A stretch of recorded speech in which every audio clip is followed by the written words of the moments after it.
සුබ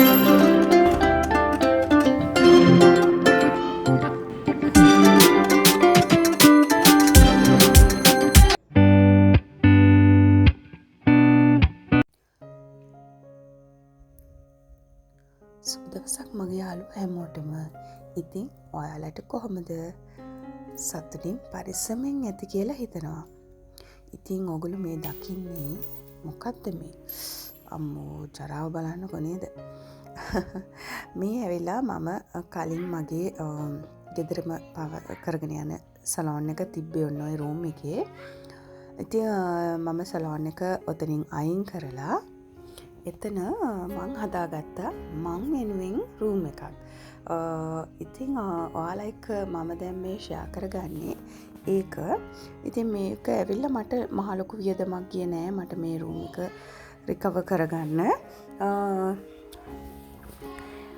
හේතුව තමයි අපි කියන්නේ දැන් මම දැන් මේක ඇත්තටම ගොඩාක් අපිරිසිදු වෙලා තිබ්බ විදිහ ඔයාලා දැක්කනේ. ඒ කියන්නේ ඇවිල්ලා දූවිලි එහෙම අපේ ගෙදරට ගොඩක් වැඩි.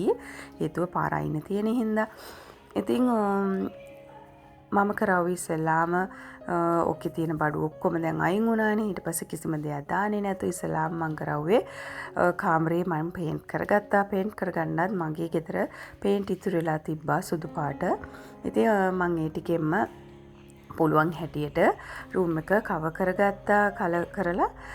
ඊට පස්සේ මම මුළු රූම් එකම හොදගත්තා හොඳට. හොදලා ඉවර වෙලා ඉතින් ඒකේ දාලා තිබ්බ කර්ටන් ඒ සියල්ලම මම හොඳට හොදලා පිරිසිදු කරගෙන ඉතින් මේ කර්ටන් ටික හොදලා වේලලා ඉවර වෙලා දැන් මම කර්ටන් ටික මේ වගේ දාගන්නවා. ඉතින් පොඩි අය ගෙදර ඉන්න දවස්වල තමයි මම මේ වැඩේට අත ගැහුවේ. ඉතින් ඒගොල්ලොත් ඇවිල්ලා ඉතින් මට උදව් කරන්න හැමතැනදීම ඉතින් උදව් කරන්න එනවා. ඉතින් ඒක ඔයාලා හැම වීඩියෝ එකකින්ම දකිනවනේ. පොඩි අය ඉතින් කොහොමත් ආසයි ලොකු වැඩ කරන්න. ඉතින් ඒ වෙලාවට අපි කලබල වෙන්නේ නැතුව, අපි ස්ට්‍රෙස් වෙන්නේ නැතුව පොඩි අයව මීට පොඩි දෙයකට හරි අපිට කරදරයක් නොවන විදිහට දැන් මගේ රූම් එක මං අස් කරද්දි ඒගොල්ලෝ අතින් ජරා නොවන විදිහට ඒගොල්ලොන්වත් සම්බන්ධ කරගෙන කරන්න පුළුවන් දේවල් වලට යාළුව එකතු කර ගන්නවා මම. ඉතින් කර්ටන් ටික හොදලා මේ වගේ දෙපැත්තෙම මගේ ඕකට දාලා තියෙන්නේ ඩෝ වින්ඩෝ. ඉතින් ලොකු කර්ටන් එකක් එන්නේ. ඉතින් ওই කර්ටන් දෙකම ඩෝ වින්ඩෝස් දෙකක් තියෙනවා ඒ රූම් එකට. ඒ දෙකට මේ වගේ කර්ටන් ටික දාගත්තා.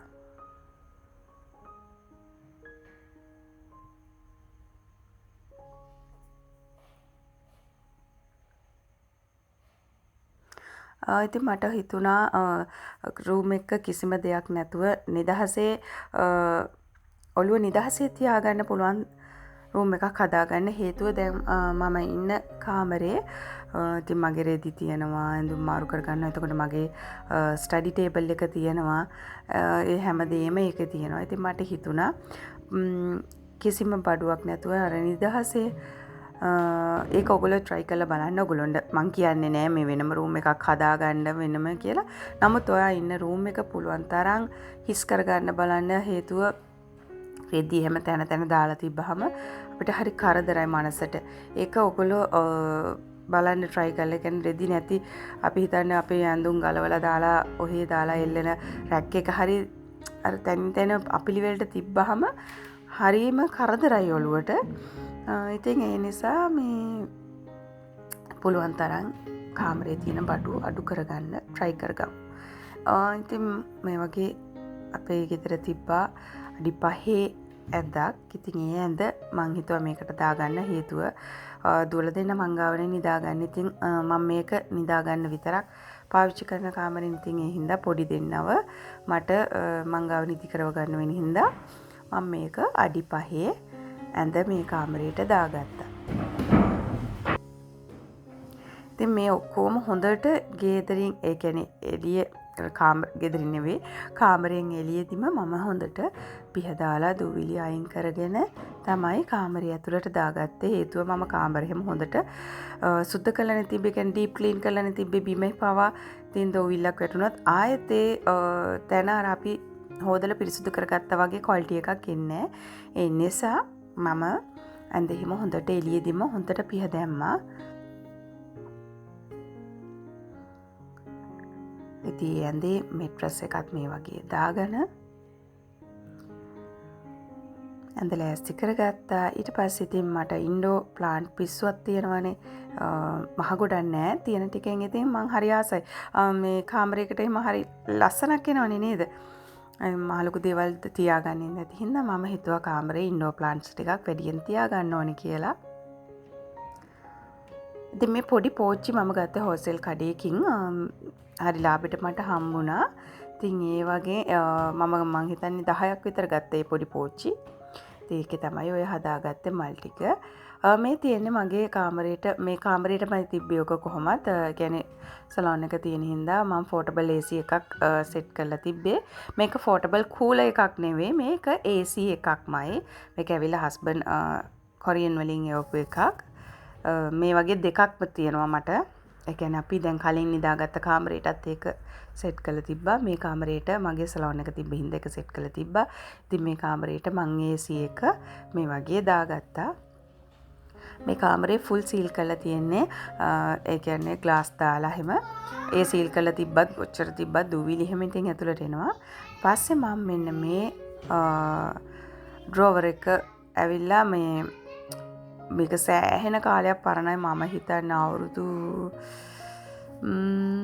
බර ගානක් මට එච්චර ලොකු මතකයක් නෑ. මේක මං හිතන්නේ මං 2010 ගත්ත එකක්. එතකොට අවුරුදු 14ක් පරණයි. දම්රෝ එකෙන් ගත්තේ. ඇත්තටම හරිම වටිනවා. තාමත් ඒ විදිහටම තියෙනවා. ඉතින් ඒකත් මම මේ කාමරේට දාගත්තා. ඔය මගේ පොඩි පොඩි බඩු තියාගන්න. මෙන්න මේ බෙඩ් ෂීට් එක මම මේ ළඟදි ගත්තේ බෙඩ් ෂීට්ස් ගත්තා ගෙදරට අලුතෙන් 3ක්. මගේ ඇඳවල් ලොකු ඇඳවල් දෙකටම ගත්තේ. ඉතින් ඒකෙන් අලුත් බෙඩ් ෂීට් එකක් මම ඇඳට දාගන්න හිතුවා. මේ ඉතින් පහුවෙන්ද දවසක් එදා දවසේ මම ඉතින් කොම සුද්ධ කරලා මට හරි මහන්සි ඉඳා. ඊට පහුවෙන්ද තමා මම මේ බෙඩ් ෂීට් එහෙම එලා ගත්තේ.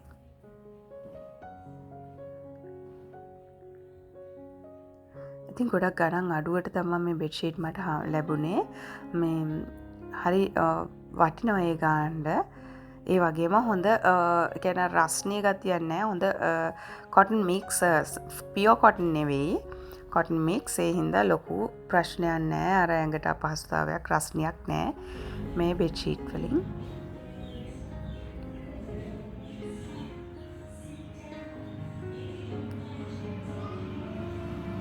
ඉතින් අපි ඉන්න තැන අපි පුළුවන් තරම් ලස්සනට තියාගන්න බලන්න try කරන්න ඕනේ.